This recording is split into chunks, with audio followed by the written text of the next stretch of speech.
aka Honey T, also known as Yin's a Star or just plain old Yin. Coming today because I have a whole lot to say. Okay, I'm gonna make up a story. Okay, I'm gonna do it on the fly. And it's gonna be entitled God's Faithful. There once was a faithful man, meager in his earnings, not always perfect, but a man that his family could count on. An honest man, a man after God's own heart. He spends most of his life building up riches so that he can help others. And in that, he meets some unsavory along the way. And I will label those with the split tongue. So he entreats them, brings them in as his own, and he cares for them.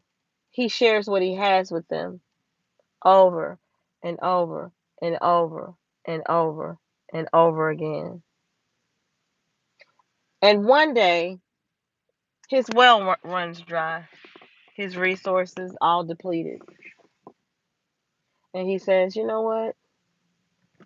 I've made a lot of friends along the way. And I trust God that the situation will turn around because I've always put others before myself. So he knocks upon one of his friends that he's helped before a door. And the friend is happy to see him. Hugs and kisses, invites him in, has a seat, and he begins to share how he lost his riches. The friend turns, starts to look at his watch, becomes a bit visibly uncomfortable. He gets up, goes to another room and come back. Phone rings and he says, "Oh, this is important. I got to take this. I got to go." And then the faithful man looks and say, "But did you hear what I just said? I've lost everything. I need your help." "Okay, well hit me back later. We'll talk about it later." So, the faithful man gets up, praying and trusting God, takes a drive to the next friend. Friend is at work, happy to see him, hugs and kisses, invites him into the workplace to have a seat.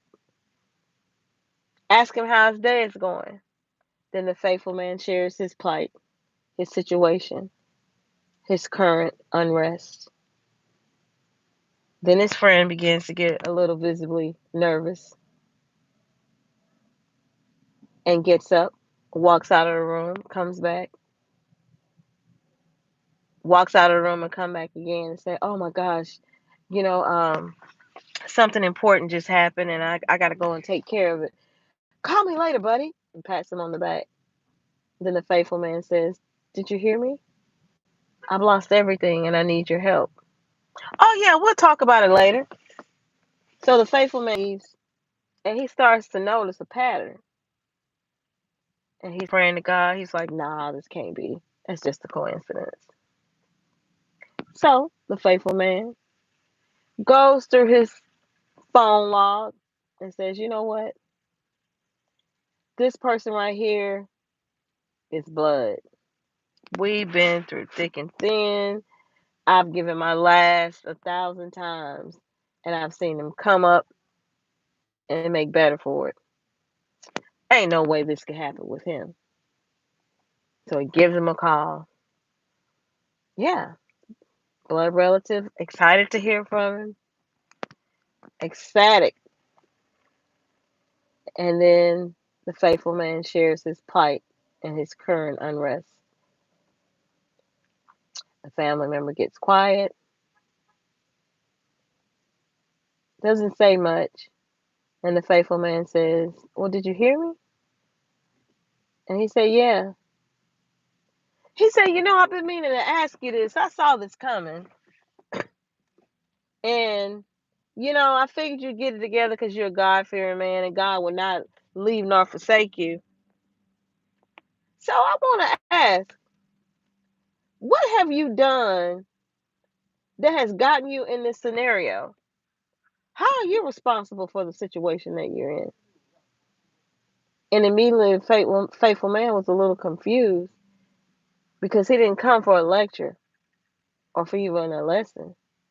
He came because he needed help.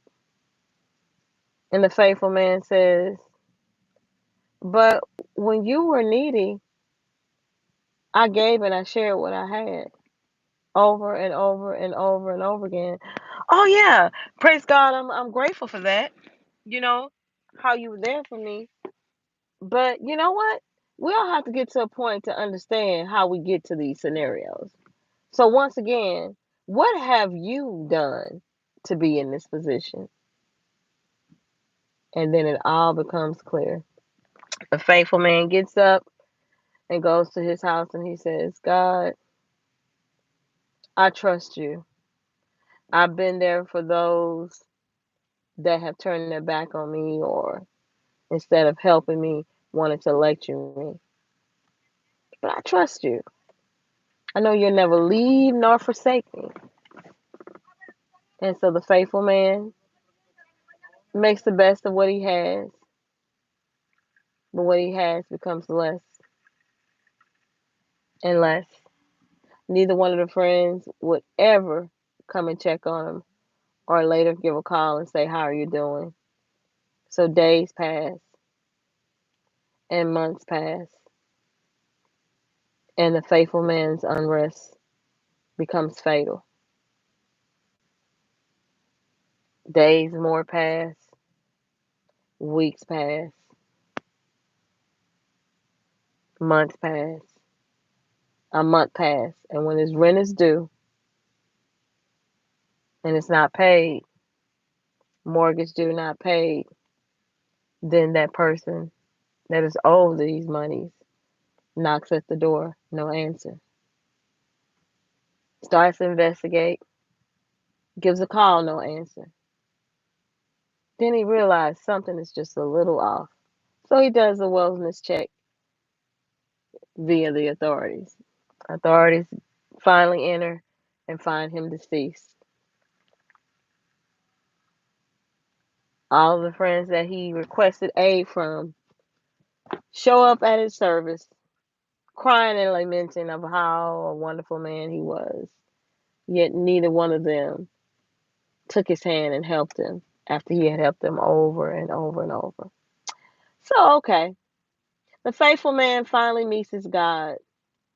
And when he meets his God, he's a little perplexed.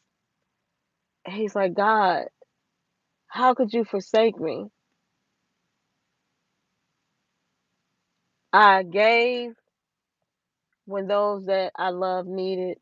I've even given to strangers. I've denied myself so that others could have.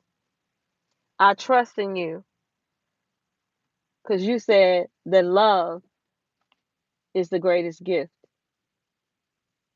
Yet they all forsake me. And God says, this is true. This is true. Well, God, I'm a little confused. How could this happen to me? And God's response was, you did not take heed when I told you that the adversary comes to kill, to steal, and to destroy. So they could not kill you, they could not destroy you, yet they stole from you.